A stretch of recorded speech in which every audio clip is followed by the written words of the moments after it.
Dis-moi toi. Moi? Oui, toi. T'as pas marre de tout le temps dépenser une fortune en jeux vidéo pour le lâcher au bout de 5 minutes? Eh bien, j'ai un jeu pour toi. Genshin Impact. Genshin Impact est un jeu à monde ouvert se situant à Teyvat avec 7 régions uniques ayant sa propre culture. Pour l'avoir testé sur iOS ou encore sur PS5, ce que je peux vous dire, c'est que non seulement nous avons affaire à des graphismes de haute qualité, peu importe le support, mais en plus, l'ambiance dans ce jeu permet une totale immersion. D'ailleurs, Genshin Impact est disponible sur PC, Android, iOS, PS4 et PS5. Le système de combat élémentaire vous permettra de jouer sur la faiblesse de vos ennemis, mais également un système interactif multiple comprenant des réactions élémentaires rendra votre voyage sans fin avec des aventures et des complots plus réels, ce qui en fait de Genshin Impact le jeu le plus tweeté de 2021 et le jeu ayant obtenu le Still Playing Award au Golden Joystick en 2022. Ces mises à jour régulières vous permettront d'avoir constamment du nouveau contenu. Et justement, la mise à jour 3.3 vient de sortir, vous donnant le droit de nouveaux personnages, dont un qui se nomme Scaramouche, qui est un personnage qui existe depuis le début de Genshin Impact, mais qui était jusqu'à ce jour non jouable. Mais au-delà des nouveaux personnages, cette mise à jour vous proposera l'arrivée du jeu de cartes à collectionner baptisé l'Invocation des 7. Un jeu de cartes qui se veut dynamique et stratégique et qui risque de rendre accro pas mal de joueurs qui aiment déjà le style et l'univers de Genshin Impact. Vous pourrez également jouer à cache-cache avec vos amis avec l'événement intitulé Windtrace. Le concept est simple, un chasseur envoyé par l'aristocratie devra capturer les rebelles membres de l'ancienne résistance. Alors n'hésitez pas, si vous voulez entrer dans cette aventure, vous avez juste à cliquer sur le lien en description ou à utiliser le flashcode que je vous montre à l'écran.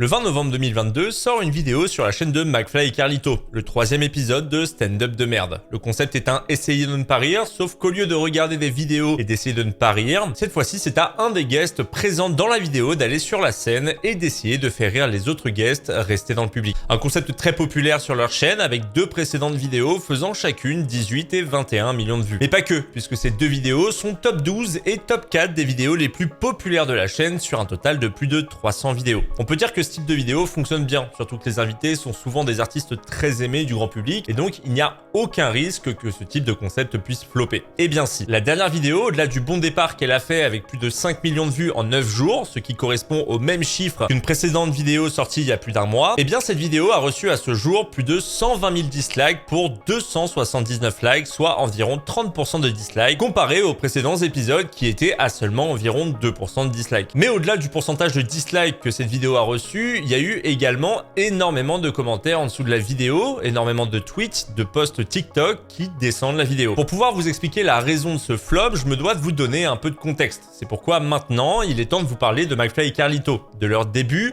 de leur succès colossal, pour finir par vous expliquer pourquoi, d'après moi, leur dernière vidéo signe la fin de McFly et Carlito.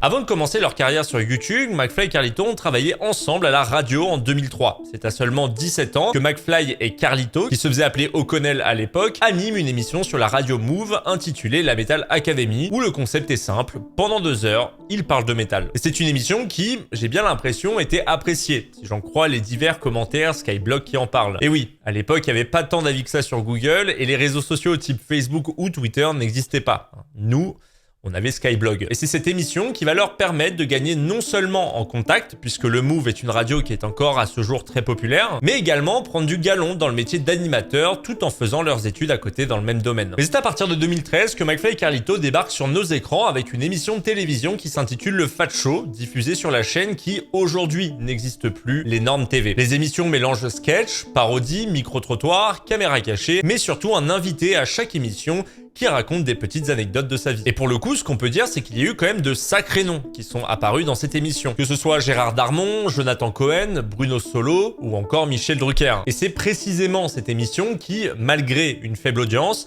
va leur permettre de s'implanter dans le milieu. Sauf que c'est pas le seul projet qu'ils avaient en commun durant cette époque, puisqu'à partir de 2014, McFly et Carlito rejoignent le collectif Golden Moustache en tant que scénariste, réalisateur et comédien. D'ailleurs, vous ne connaissez peut-être pas Golden Moustache, alors laissez-moi vous éclairer. Golden Moustache est une chaîne YouTube qui s'est créée le 24 septembre 2012 avec pour concept faire des courts-métrages humoristiques. Et si vous ne connaissez plus trop aujourd'hui, eh bien faut savoir qu'à l'époque, avec la chaîne Studio Bagel, c'était un carton. Des dizaines de millions de vues par mois, plus de 3 millions d'abonnés à ce jour, mais surtout des acteurs qu'aujourd'hui beaucoup d'entre vous connaissent, tels que Julien Josselin, Monsieur Poul, Pédi Gladieux ou encore McFly et Carlito. La première vidéo de ce duo sort le 28 janvier 2015 et s'intitule « Il a mis son Oui, c'est le titre. Dans cette vidéo, nous avons affaire à une musique. Rien de plus simple. Et c'est après cette entrée en matière que McFly et Carlito vont enchaîner les vidéos de musique, de sketch, de caméra cachée également, avec une série qui a été assez populaire et qui s'intitulait Ont-ils un cœur, où le concept était de se taper contre des obstacles dans la rue en France, en Suisse, en Angleterre ou encore en Belgique pour voir si les personnes dans la rue leur viennent en aide ou non. Et c'est le 25 avril 2017 que McFly et Carlito terminent en beauté avec une dernière vidéo qu'ils réalisent sur la chaîne et qui s'intitule On fête les 4 ans du mariage pour tous, où le concept est de faire un micro-trottoir en demandant ce que les gens pensent du mariage homosexuel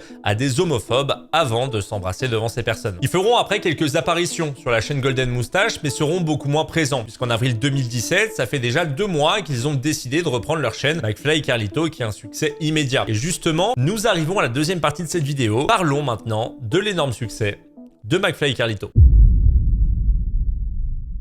Le 12 février 2017, McFly et Carlito arrivent avec une nouvelle vidéo qui s'intitule Les meilleurs challenges de YouTube. Dans cette vidéo, ils refont à leur sauce les challenges qui ont très bien marché sur YouTube. Le Bottle Flip Challenge, Essaye de ne pas rire, ou encore faire des canulars téléphoniques qui terminent d'ailleurs très mal pour Carlito. La petite subtilité avec cette vidéo, c'est que tout est écrit du début à la fin. Il fait qu'on n'a pas qu'une vidéo surfant sur le buzz pour faire des vues. Nous avons une vidéo qui surfe sur le buzz avec des comédiens qui font semblant d'être des youtubeurs qui veulent surfer sur le buzz. En gros, pour résumer, c'est une vidéo entièrement second degré. Alors, ça peut paraître simple aujourd'hui, mais il faut savoir qu'à l'époque, fallait trouver l'idée. Je le rappelle, nous sommes en 2017. Et c'est en trouvant cette idée que McFly et Carlito ont totalement fait décoller leur chaîne. Et quand je dis décoller, je parle littéralement d'une explosion soudaine de vues et d'abonnés. Quand vous regardez bien aujourd'hui, McFly et Carlito, c'est plus de 7 millions d'abonnés de février 2017 à aujourd'hui. Et laissez-moi non seulement vous montrer quelques statistiques qui vous permettront de voir l'essor que cette chaîne a pris en seulement 5 ans, mais surtout, parlons des succès qui ont fait en partie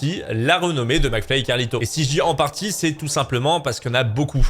Et donc, vous vous en doutez, pour les besoins de cette vidéo, j'en ai pris quelques-unes. Tout d'abord, cette chaîne YouTube a réussi en seulement 5 ans à atteindre le top 16 des chaînes avec le plus d'abonnés et top 10 si on retire les chaînes de musique et de dessins animés, juste derrière Amixem et Rémi Gaillard en seulement 227 vidéos. Alors oui, j'ai retiré les vidéos avant la reprise de leur chaîne, puisqu'avant cette reprise, la chaîne n'avait pas encore explosé, on était aux alentours des 100 000 abonnés. Et quand on fait le calcul, ça représente tout de même 31 700 abonnés gagnés par vidéo, ce qui représente le nombre d'habitants d'ailleurs de la petite ville, ma foi, tout à fait sympathique de Nogent-sur-Marne, située en Île-de-France. Mais McFly et Carlito, c'est aussi une chaîne qui a directement explosé dès leur retour le 12 février 2017, avec 2 millions de vues dès le premier mois, 5 millions le second, 25 millions 6 mois après et 40 millions 10 mois après. La première année, cette chaîne a réalisé plus de 240 millions de vues et a gagné plus de 2 500 000 abonnés. Pour vous donner un ordre d'idée plus concret, ça fait 7 000 abonnés par jour. McFly et Carlito, c'est aussi plus de 20 millions de vues par mois encore aujourd'hui et plus de 40 000 abonnés par mois, dont un mois record sur la chaîne avec plus de 400 000 abonnés gagnés sur le mois de juillet 2017 et un pic dans ce mois de près de 70 000 abonnés grâce à une vidéo qui est la 4e d'une série très appréciée, On appelle des gens au hasard, où le concept est de prendre son répertoire et d'appeler des personnes de son répertoire au hasard. Et dans cette vidéo, le duo est en feat avec Squeezie, ce qui pourrait expliquer l'explosion d'abonnés. Également, plus de 2 millions de vues en 24 heures pour une chaîne qui venait d'atteindre le million, mais surtout une vidéo qui comptabilise aujourd'hui plus de 28 millions de vues, ce qui en fait la vidéo la plus populaire de la chaîne de McFly et Carlito. À ceci s'ajoute leur seconde chaîne YouTube qui est très active et qui comptabilise aujourd'hui plus de 2 millions d'abonnés pour plus de 200 millions de vues en seulement 2 ans. Il y a beaucoup de raisons qui expliquent pourquoi cette chaîne a eu un succès soudain et j'aimerais vous en donner rapidement 2. Tout d'abord, McFly et Carlito, c'est une vidéo le dimanche à 10h. C'est simple et efficace. Non seulement ça apporte une régularité que le public demande, mais en plus en imposant un créneau toutes les semaines, et bien comme à la télévision, ça crée une attente chez les abonnés. D'ailleurs, j'aimerais ouvrir une parenthèse. Ça fait depuis maintenant quelques temps que McFly et Carlito ont décidé de lever le pied en baissant le rythme de vidéos sur leur chaîne, passant de une vidéo par semaine à seulement une vidéo toutes les 3 semaines. Je ferme la parenthèse. Ensuite, j'aimerais vous parler des featuring. Les featuring sont très intéressants pour le youtubeur, puisque le name dropping va pousser des gens à cliquer. Alors, le name dropping, c'est quoi pour les plus boomers d'entre vous? C'est le nom de l'artiste que tu mets en avant dans le titre pour pousser les gens à cliquer. Et sur la chaîne de McFly et Carlito, quand vous regardez les 20 vidéos les plus populaires de leur chaîne, eh bien, vous n'avez que 2 vidéos sans featuring. Tout comme on avait les enfants de la télé à l'époque, une émission qui accueillait constamment des guests pour passer une bonne soirée, eh bien, aujourd'hui, nous avons les vidéos de McFly et Carlito. Mais ce n'est pas tout. Le succès de McFly et Carlito ne s'arrête pas qu'aux stats,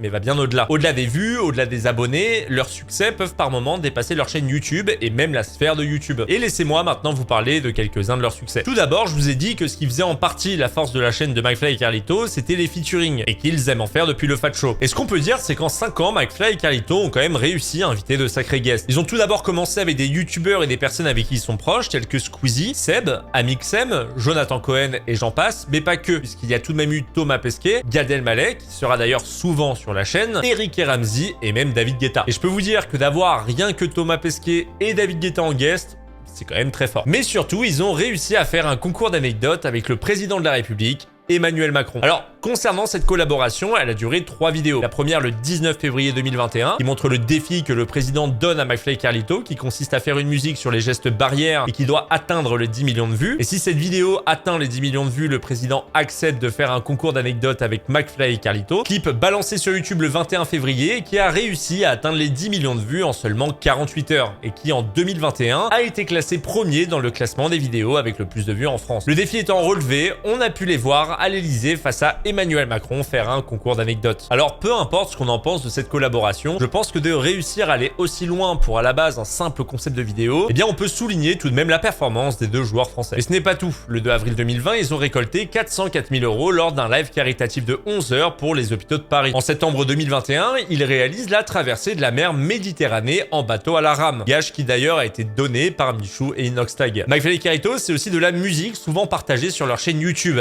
Et c'est le 10 décembre 2021 que McFly et Carlito annoncent la sortie de leur premier album qui s'intitule Notre meilleur album. Un album de 16 titres qui aura été beaucoup critiqué par les internautes, notamment la chanson TikTok Girl qui a fait polémique au moment de la sortie du clip. Mais au-delà des critiques et des faibles ventes de cet album, qui leur permettra tout de même d'arriver top 30 dans les charts françaises avec plus de 5000 albums vendus, eh bien pour moi c'est un succès, puisque c'est un projet qu'ils avaient envie de faire. Ils ont pris du temps et investi de l'argent et sont allés jusqu'au bout. Et ça, personnellement, je trouve ça respectable. Et d'ailleurs, ça leur permettra de se lancer dans une tournée dans toute la France en 2022. McFly et Carlito, c'est aussi la sortie d'un livre qui s'intitule Le Dictionnaire moderne. Livre d'ailleurs dont je n'ai pas les chiffres, mais vu le nombre d'avis que j'ai pu voir sur les sites, je me doute que ce livre a bien marché. McFly et Carlito, au-delà de YouTube, c'est aussi les apparitions dans plusieurs films, tels que Les Dissociés du collectif Suricat, Divorce Club de Michael Youn, 30 jours max de Tarek Boudali, bon, même s'ils sont de dos, on va dire que ça compte quand même, Le Visiteur du futur de François Descraques, ou encore Astérix et Obélix, l'Empire du milieu de Guillaume Canet. Ils ont également réalisé des émissions pour la chaîne de télévision TMC, ou encore on a pu les apercevoir lors du Retour des Inconnus il y a quelques semaines sur TF1. Et pour terminer, McFly et Carlito, c'est aussi une transformation physique impressionnante et réalisée en seulement 1 an. Pour résumer, McFly et Carlito, ce sont deux personnalités qui ont réussi à mélanger YouTube, télévision et cinéma. Et vous dites sûrement qu'avec autant de succès, eh bien il est impossible pour McFly et Carlito que ça s'arrête, que ça risque de continuer comme ça durant encore pas mal d'années. Et bien maintenant, j'aimerais vous parler de la fin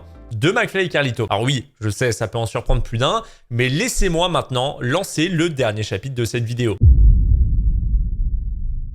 Je vous parlais au début de cette vidéo que l'une de leurs dernières vidéos s'est fait détruire par la critique. Mais pourquoi cette vidéo au final plus que les autres? En effet, ils rigolent pour pas grand chose, ils sont hyper actifs, mais c'est comme ça depuis le début de la chaîne. Et c'est également ce qui plaît à une grosse partie de leur communauté. Et bien pour moi, il y a 2 raisons. La première raison, c'est que les spectateurs grandissent. Ceux qui ont connu les débuts de McFly et Carlito n'étaient pas dérangés par ce côté hyper actif, et pour être honnête, moi non plus. C'est leur personnalité, et on les connaît aussi pour leur côté décalé et hyper actif. Le problème est que vous comme moi, on grandit. Et forcément, ce qui nous plaisait il y a quelques années n'est plus nécessairement le cas aujourd'hui. Par exemple, aujourd'hui, je ne peux plus regarder McFly et Carlito s'ils sont trop surexcités comme à l'époque, ou si le montage est beaucoup trop dynamique. Je préfère un bon concours d'anecdotes où on parle simplement avec des blagues de temps en temps. Mais cette envie de ma part ne vient pas nécessairement du fait de grandir. Mais, et là nous arrivons à la deuxième raison, ça vient aussi du fait que McFly et Carlito ont évolué. Si vous regardez les 20 dernières vidéos, vous pouvez non seulement remarquer que la cadence de vidéo a énormément baissé, puisque comme je vous l'ai dit au début, nous sommes passés de 1 vidéo par semaine à une vidéo toutes les 3 semaines. Mais surtout, si on regarde les dernières vidéos, on peut se rendre compte qu'ils ont décidé de diminuer le côté hyperactif dans l'attitude et dans le montage. Du moins que ce soit moins présent qu'à l'époque, ce qui fait qu'on a une vidéo qui peut durer 1 heure et qui est digeste, que ce soit pour quelqu'un qui les découvre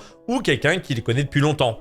Comme moi. Et d'ailleurs, il faut savoir qu'aujourd'hui, je regarde de nouveau McFly et Carlito, parce que je trouve que leurs vidéos aujourd'hui sont devenues vraiment plaisantes. L'humour est subtil, les invités apportent vraiment quelque chose en plus, et on ressent cette envie de partage. Je peux par exemple vous conseiller le concours d'anecdotes avec Thomas Pesquet, nos pires anecdotes de honte 2, ou encore la vidéo qui s'intitule « Qui est le papa de qui ?», où le concept est d'interviewer les papas des youtubeurs présents dans la vidéo. Et en fait, aujourd'hui, je suis très content de vous parler de la fin d'une ère pour McFly et Carlito, parce que la vidéo stand-up de merde signe la fin de ce type de contenu, qui veut absolument se baser basées sur le rire, alors que ce que demandent aujourd'hui leurs viewers, ce sont des vidéos divertissantes et agréables. D'ailleurs, pendant plusieurs jours, cette vidéo a été beaucoup relayée sur les réseaux, bien plus que les autres. Certains montrant la surréaction de McFly et Carlito, chose qui a été déjà reprochée à l'époque dans certaines de leurs vidéos. D'autres montrent aussi la différence d'ambiance entre le premier rang et les rangs de derrière. Quand on y réfléchit, la force des vidéos featuring, c'est la synergie entre les personnes. Et là, il y avait très clairement une cassure de mood entre les invités. C'est d'ailleurs pour ça, je pense que beaucoup ont trouvé que la vidéo n'était pas folle. Également, beaucoup ont souligné le fait d'avoir trop rapidement des changements entre les invités qui vont sur scène,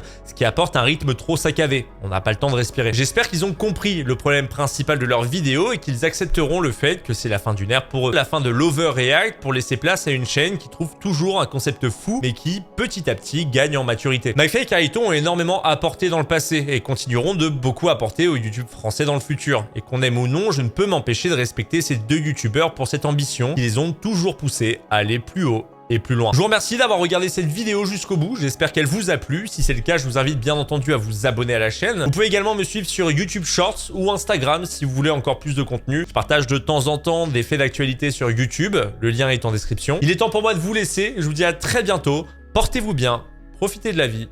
C'était Sir Gibbsy.